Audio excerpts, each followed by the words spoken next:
E aí pessoal, tudo bem? Bem-vindos à segunda aula do curso de extensão em QGIS da Unila. Na última aula, nós explicamos do que se trata afinal um SIG, baixamos o QGIS, instalamos e também baixamos os dados que nós vamos trabalhar no nosso mapa. E hoje vamos trabalhar na tabela de atributos. Mas o que isso quer dizer? Vamos abrir os nossos arquivos no QGIS e começar a entender as possibilidades que esse programa oferece para nós fazermos mapas temáticos. Mas o que é um mapa temático? É a apresentação gráfica de um espaço e das coisas que existem nesse espaço. E isso pode ser praticamente qualquer coisa que a gente possa quantificar. Pessoas, construções, lugares públicos, praças, shoppings, teatros, terrenos, hospitais, etc. Tudo isso. Mas qual que é a utilidade? É aí que está o pulo do gato. No mapa temático, a gente consegue identificar algumas coisas que podem passar desapercebidas no nosso dia a dia. Por exemplo, você sabe quantos pontos de ônibus tem no teu bairro? Ou quantas linhas de ônibus passam por ele? Quantas farmácias tem perto da sua casa? Quantas bancas de jornal? Enfim. Da mesma forma, podemos ver se alguns serviços públicos, por exemplo, que estão disponíveis em determinada região, são suficientes para atender a população que mora ali. Você já se perguntou, por exemplo, por que o posto de saúde perto da sua casa vive cheio? Ou por que perto da sua casa não tem um posto de saúde? Ou mesmo, por que tem tanta fila em banco? Isso se dá pela combinação de variáveis naquele espaço em análise. Mas para ficar claro, o que afinal de contas é uma variável? São características que podem ser medidas em uma escala quantitativa, ou seja, apresentam valores numéricos que fazem sentido. Trocando em miúdos, é tudo aquilo que você consegue contar, certo? Por exemplo, no meu bairro moram umas 2.000 pessoas e lá tem 5 farmácias. Mas no bairro vizinho moram mais de 5.000 pessoas e só tem 2 farmácias. E o que isso quer dizer? Que no meu bairro, provavelmente, a variação de preço dos medicamentos é maior. Ou seja, eu tenho talvez mais chance de encontrar um medicamento mais barato.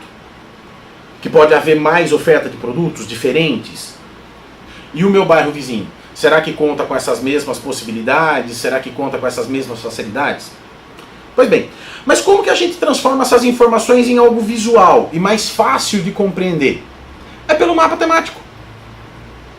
E é isso que a gente vai fazer hoje. Um mapa temático. Bora! Pessoal, essa é a interface do QGIS, é com ela que a gente vai trabalhar, tá? Não sei se podem notar, tem várias opções, vários botões, mas a gente discute isso nos próximos módulos do curso de extensão. Bom, para começo de conversa, a gente precisa localizar aquelas bases de dados que nós baixamos na aula anterior, tá? A gente criou uma pastinha aqui, chamada QGIS. Então aqui, os dados que a gente baixou para colocar no nosso mapa, e vamos começar. Abre aquela base cartográfica, aquele shapefile que a gente baixou lá no Ministério do Meio Ambiente. Aqui uma caixa de texto que a gente vai usar no futuro, tá? Com outras informações.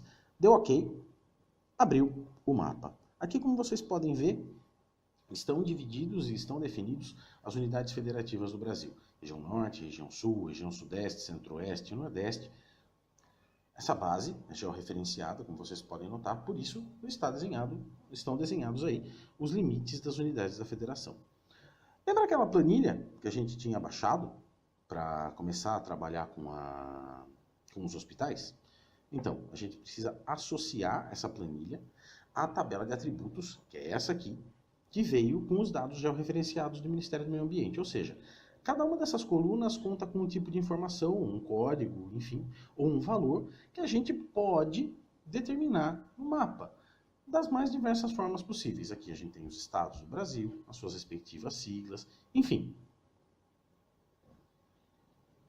Vamos começar a trabalhar com a base de dados. Adicionamos aqueles números que a gente escolheu dos hospitais, tá? Para unir uma tabela a outra. Daqui a pouco vocês vão ver como isso facilita muito o trabalho. Aqui vocês podem ver o número de hospitais gerais por estado, tá? É importante notar que as colunas têm os mesmos nomes justamente para facilitar a união desses dados, tá? Essa planilha foi salva num documento de Excel, como vocês podem ver, super simples, mas também pode ser usado o OpenOffice, o LibreOffice e outros programas de gestão de dados, tá? Vamos fechar essa telinha aqui. Beleza. Vamos abrir agora a tabela, vamos trabalhar com as propriedades desse mapa.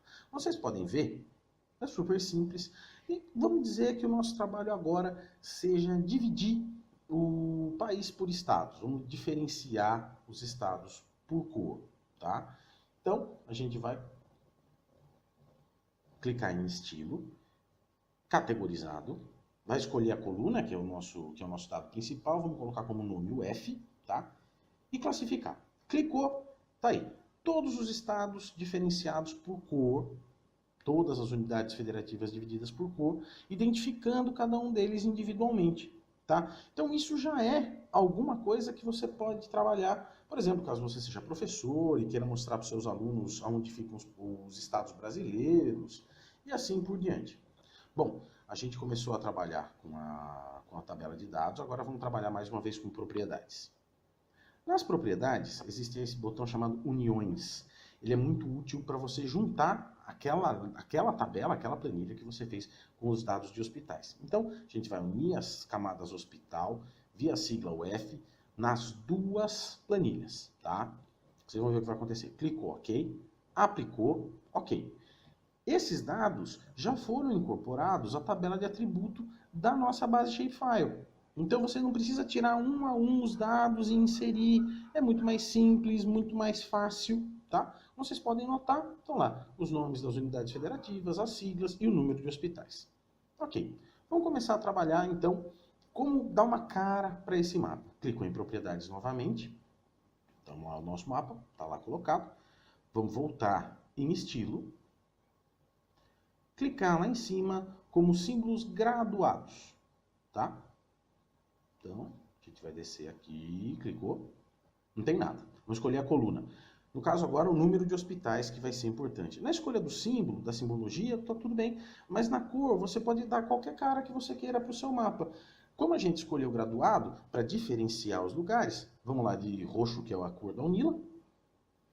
Escolhe o modo como você quer trabalhar esse espaço. No caso aqui, a gente escolheu como quebras naturais.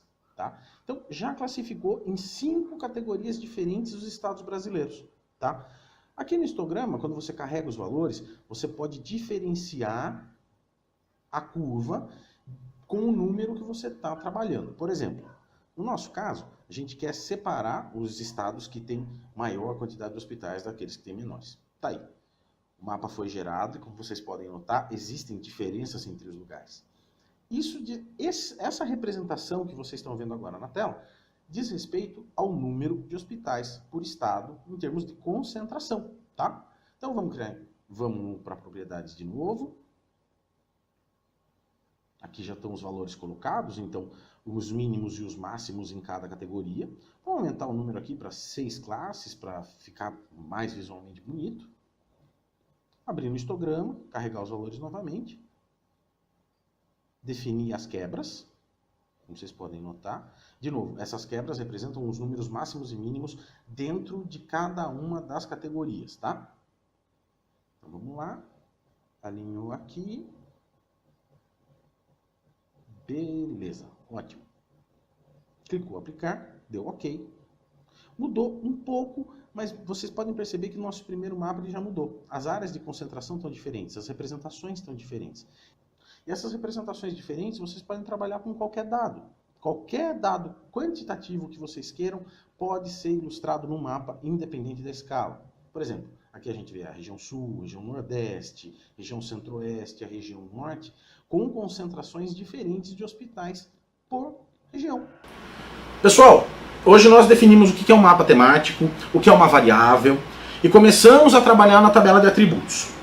Vimos como a combinação dos dados pode revelar informações que, num primeiro momento, podem não estar tão claras, e como o uso do SIG e do QGIS pode nos ajudar a compreender melhor o espaço que vivemos, e começamos a rascunhar ali o nosso mapa.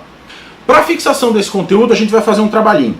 Vocês vão acessar o link que está aqui na descrição do vídeo, e lá vocês vão encontrar um problema que deve ser solucionado com o uso do QGIS. E vão enviar para a gente aqui, lembrando que essa atividade é válida como avaliação e para emissão do certificado do curso, tá legal? Então não esqueçam e não deixem de fazer esse exercício.